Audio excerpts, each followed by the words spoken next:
इसे जितिया या जिउतिया व्रत के नाम से भी जाना जाता है। ये व्रत विवाहित महिलाएं अपनी संतान की लंबी आयु और खुशहाली के लिए करती हैं। हर साल आश्विन मास के कृष्ण पक्ष की अष्टमी तिथि को इस व्रत को रखने का विधान है।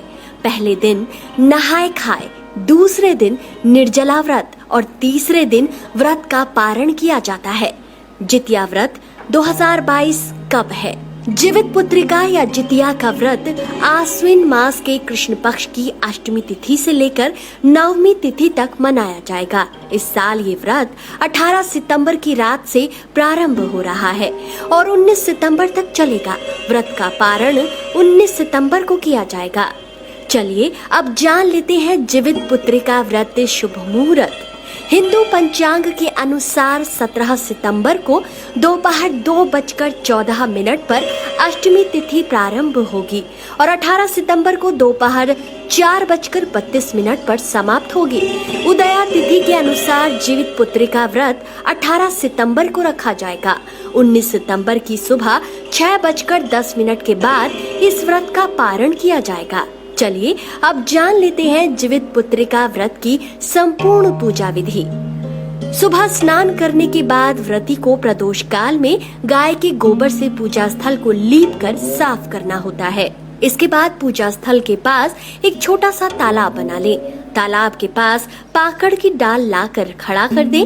तत्पश्चात शालिवाहन राजा के पुत्र धर्मात्मा जीमुतवाहन की कुश निर्मित मूर्ति जल के पात्र में स्थापित करें। अब दीप, धूप, अक्षत, रोली और लाल और पीली रुई से इस मूर्ति को सजाएं।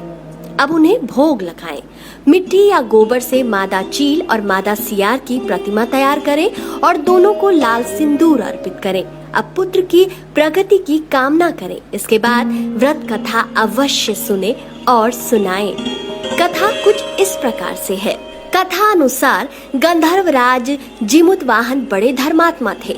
अपने युवा काल में ही उन्होंने सब राजपाट छोड़ दिया था। एक दिन वन में भ्रमण करते हुए उन्हें नाग माता मिली। वो विलाप कर रही थी। तभी जीमुतवाहन ने उनके विलाप करने का कारण पूछा तो उन्होंने बताया कि नाग वंश गरुड़ से काफी परेशान है। वंश की रक्षा करने के लिए सभी नागों ने गरुड़ से समझौता किया है कि वे प्रतिदिन उसे एक नाग खाने के लिए गरुड़ को देंगे और इसके बदले वो हमारा सामूहिक शिकार नहीं करेंगे। नाग माता की पूरी बात सुनकर जीमुतवाहन ने उन्हें वचन दिया कि वे उनके पुत्र को कुछ नहीं होने देंगे। एक दिन वो स्वयं नाग माता की संतान की जगह कपड़े में लिपटकर गरुड़ के सामने शिला पर लेट गए। तभी गरुड़ ने जीमुतवाहन को अपने पंजों में दबाया और उड़ चला। जब गरुड़ ने देखा कि नाग शांत है तो उसने कपड़ा हटाया और देखा ये तो जीमुतवाहन है। जीमुतवाहन ने सारी कहानी गरुड़ को बता दी, जिसके बाद उसने जीमुतवाहन को छोड़ दिया और गरुड़ ने नागों को ना खाने का वचन दे दिया। इस कथा के अलावा महाभारत से भी एक कथा जुड़ी हुई है। महाभारत के युद्ध में अपने पिता की मृत्यु के बाद अश्वत्थामा बहुत नाराज हुए और बदले की भावना में उन्होंने अभिमन्यु की पत्नी उत्तरा के गर्भ में पल रहे बच्चे को गर्भ में ही नष्ट कर दिया। जब इस बात का पता भगवान श्री कृष्ण को चला तब उन्होंने अपने सभी पुण्यों का फल उत्तरा की अजन्मी संतान को दे दिया और उन्हें फिर से जीवित कर दिया।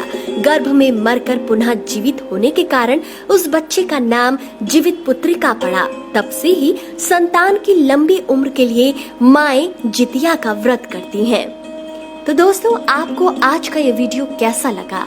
अपनी राय कमेंट सेक्शन में जरूर दीजिए। वीडियो अगर पसंद आया है तो इसे ज्यादा से ज्यादा शेयर कीजिए। आज के लिए इतना ही।